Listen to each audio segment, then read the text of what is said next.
All right, I'm going to move this way a little bit. All right, I'm ready when you are. All right. I'm here with Mike at Rooster Teeth. We're just going to kind of get a little bit of an overview of what Rooster Teeth is doing now, transitioning into gaming and some of their previous games. Mike, it's great to have you on.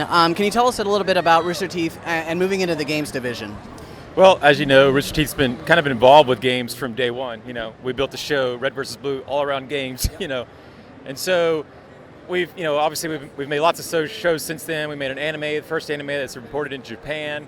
All these huge franchises and IPs that are coming out of Rooster Teeth, and they've always wanted to make games, but they'd never really had the expertise or knowledge to do it. So I've known the Rooster Teeth guys for many, many years, and I was kind of at a point in my career where I was looking for something new. And they're like, hey man, we have this Ruby franchise that's just blowing up and we want to make a game based on it, And so there was actually, long story short is, there was a fan that was making a game, and so I kind of came in, built a team around his idea for Ruby, and that's kind of how that game got started. And so, yeah, we're really small. We were only like 5 people when we shipped Ruby, which is incredible for the type of game that we made, So, and since then, now we're around 8, woohoo, So we're still tiny, but it's not like we have guys in place that don't know what they're doing. I mean, everyone on the team has got lots of experience, and so, again, we're small but mighty, but our idea is to try to make games based around Rooster Teeth brands, like we did with Ruby, but do original IP, and that's something that we're actually really excited about. We're working on something we can't talk about, but we're hoping it'll be an original IP product that we can talk about soon, So as far as working on Ruby, what were some of the challenges early on being a small development team and trying to produce a game that you wanted to get out to the masses? Were there any challenges that you came, or opportunities where you thought to yourself, okay, I think this is going to be a challenge, and then we were able to do something even more than we expected? Yeah, I mean, just the sheer fact that we had a lot of fans that were excited about this fan game that was already in production, and we'd already had some, actually a browser-based version of it, And so the expectation of the fans was, hey, like, we're already playing this game, when is it going to be out? And so I came in and was like, oh my God, like, how are we going to get this thing together and get it ready so that the people can start playing it sooner? And that's what led us to early access. We thought, hey, you know what? Let's get this as quickly as we can ready for prime time, public consumption on Steam. And so that was a big challenge for us, is what do we cut away? What do we add? All that stuff that you do in game development. And so, yeah, it was a real challenge, and we just about killed ourselves. But, we have some battle scars from it, and we learned a lot from it. And hopefully that answers the question. Yeah, for sure. So with an opportunity with early access, I'm sure that you got some information from the fan base. This is working. This is what we'd like to see. Yeah. Were there some things that, like, you didn't even come up with? What the fans said, we'd love to see this in the game, and then you were able to turn that and put it into your product? Yes, I'm trying to think of an example. For one, yes, we definitely listen to the fans, but it's hard sometimes as early access, and game developers will realize this, that you have a roadmap and you're like, here are the steps we're gonna take to get to launch. And then suddenly your fans give you a great idea and you're like, oh man, that is a good idea, but how do we squeeze that in? So we dealt with that a lot, but we tried to, for a couple of them, again, I'm trying to think of an example of one that we actually did that. We did a couple iterations in our combat, and there was little tweaks to speed and damage numbers and all that kind of stuff that we listened to the fans, and I think we got it to a really good place, So, but at the end of the day, you have to make the game that you're trying to make, and try to squeeze in as much as you can for what the fans want to. So as far as the new game with Battlesloth, oh, you're bringing it over, yeah. So I'd like to introduce Philip Johnson, who's the creative director of Battlesloth, and so I'll let you ask him your question about Battlesloth. Oh, fantastic. Or if you want to ask me about how this all came to be or whatever else. Fantastic. This is pretty awesome. I'm actually kind of curious on the connection. How was everybody brought together to collaborate to get to this project so that we have it on the screen today?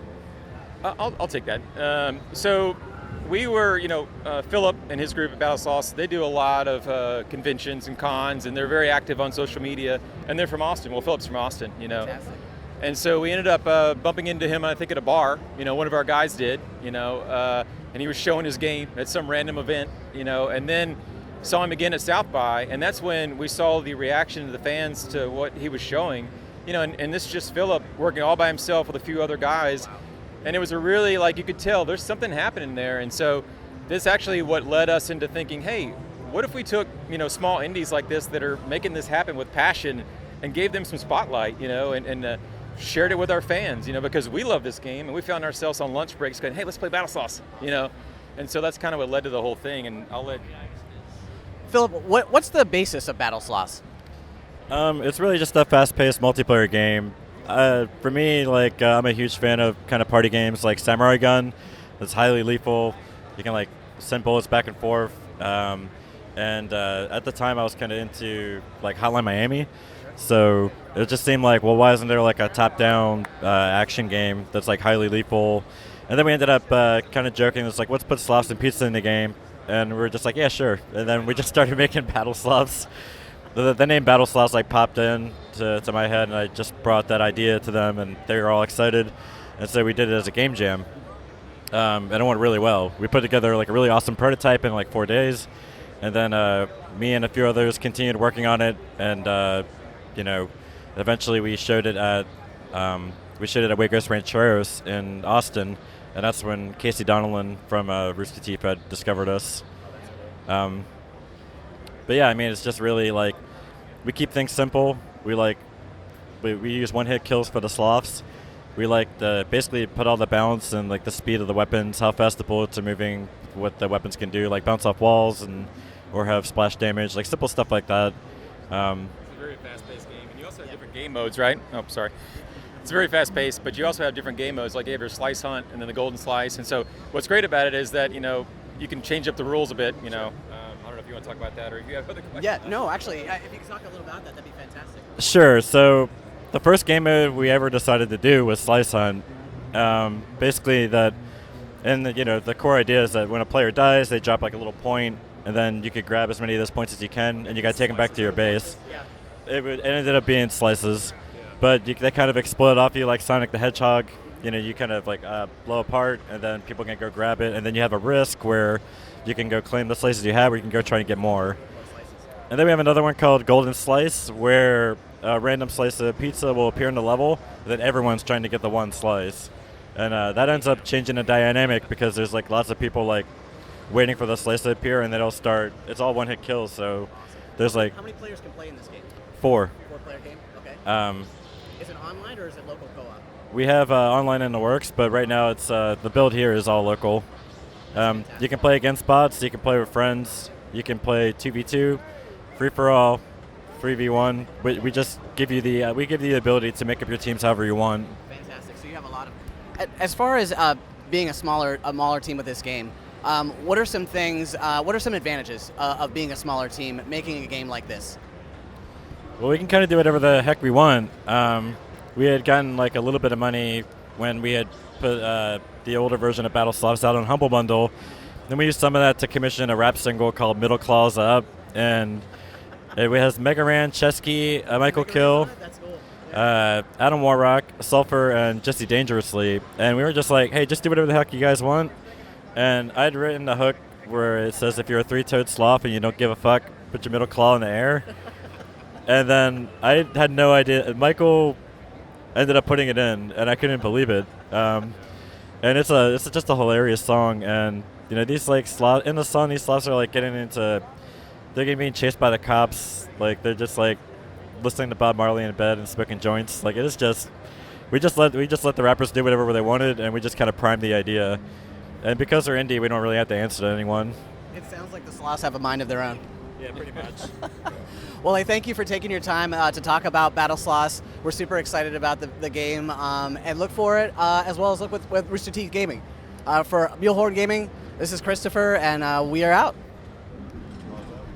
That was awesome. Thank you so much. Thank you very much for taking the time. Sloppy real quick. Oh, yeah.